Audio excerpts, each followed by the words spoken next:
guys, good morning, good afternoon, and good evening kung saan man kayo naroroon. Today guys ay magluluto kami ng pansit para ulam ng aming pananghalian. Ulam namin yung pansit sa kanin. Puro carbohydrates yung aming kakainin for today. Ayan guys, kasi walang ibang malutong ulam guys yan. Luluto tayo ng pansit.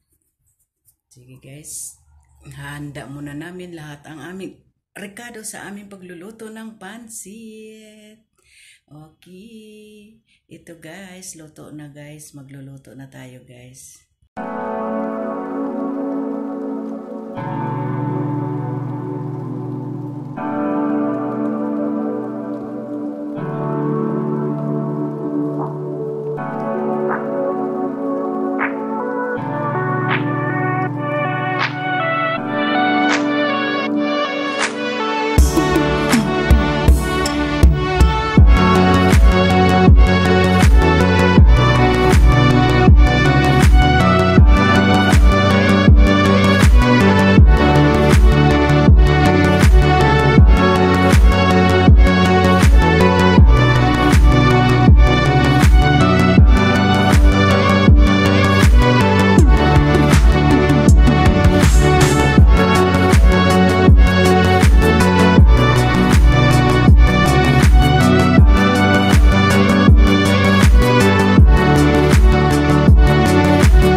Yan ang repolyo.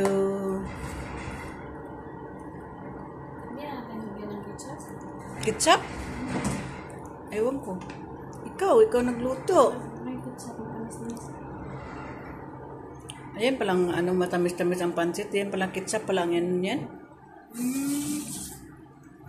Mamaya na ito, din ito kasi maalat yung ulong.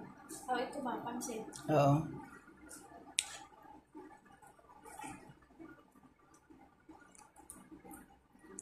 Ito, ayan ang baliktad. Para hindi masyado masarap yung hindi masyado luto yung baliktarin para luto-luto na yata yan siya.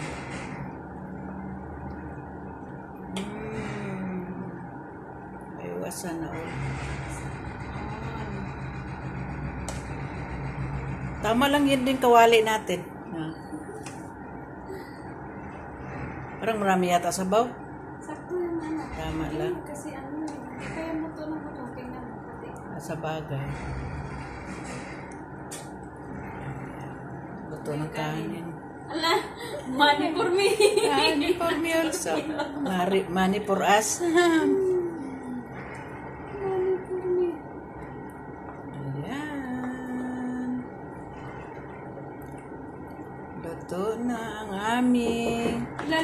Oh, si Sir. Wow, luto na ang pansit. Nagutom na ako sa pansit. Ayan na. Hindi. Nandiyan na si Sir. May meeting siya. Taas yan. Sa baba, sa table. Guys, luto na yung ating... Pinay sabaw. Gusto ka? Oo. Pansit. Ibang ko kumukha mo. Yan, luto na yung ating pansit. Ay, oo, hipon pala. Nalimutan natin, Ikaw, hindi ko kumukha. Hipon? Di ka mukha sa hipon? Ayun lang. Di tama na yan. Okay guys, bye-bye. Thank you for watching. See you the other vlog.